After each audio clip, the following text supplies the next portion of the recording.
Once upon a time, there were three little derivatives. One derivative followed the power rule, and the second followed the chain rule. They worked slow and lazily all day. The third derivative worked hard to accomplish his goals as he had to deal with the trigonometric functions. Whoa, the trigonometric functions are part of my story. What story? Snow White and the 6 trigonometric functions. Then you read it. Once upon a time, a girl named Snow White was wandering through the forest. She discovers a tiny cottage belonging to a group of 6 trigonometric functions. She goes inside their home, eats their food, drinks their drinks, and falls asleep in one of their beds.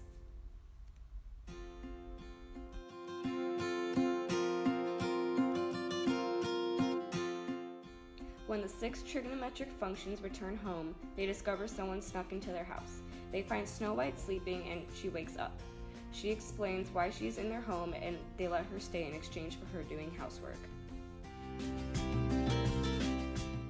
When the evil queen discovers that Snow White is staying in the 6 trigonometric's home, she disguises herself as a farmer's wife. She offers Snow White an apple so delicious and red. Snow White eats the apple and falls into unconsciousness.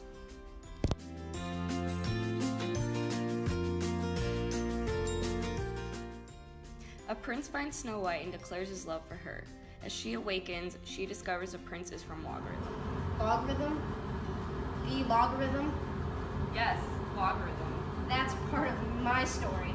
Then fine, then tell it. I will. A little logarithm was very sad because she thought she was the most unwanted of her siblings. They wouldn't differentiate her nor integrate her. One day, she saw her reflection in the water and cried. She then decided that she needed to leave.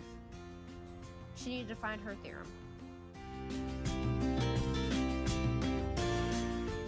Deep in the forest, she saw a cottage. She decided to walk up to the cottage and knock on the door. When she knocked, a beautiful princess named Aria answered. No. Area as in area in the volume. Seriously? Yes. Okay then, fine. Once upon a time, there lived a wealthy merchant and his 3 daughters. One day, the father was to go to a far-off place. He asked his daughters what they wanted on his return.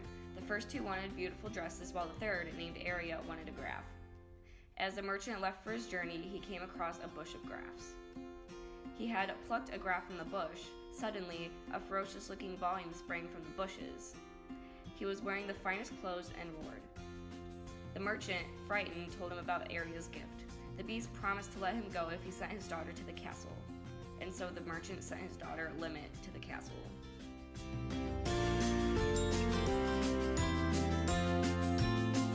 Just stop there. You know the limit is part of a different story. Oh my goodness, then tell it because I quit. Fine, I will. The little Limit lives in an underwater kingdom with her father. When the little Limit turned 15, she went to the surface and watched a birthday celebration. A storm came, and the boat began to sink. The little Limit saved the prince and brought him to shore. Once ashore, the prince never saw the Limit and didn't even realize she was the one that saved him. The little Limit tells her grandmother that she wants to become human. So the little Limit decided to visit the Sea Witch and get a potion. The Sea Witch warns the little Limit that she will not be able to live in the ocean after she turns human. So the little Limit takes the potion and finds the prince. The Limit decides to accompany the prince on his adventures and become very close with him.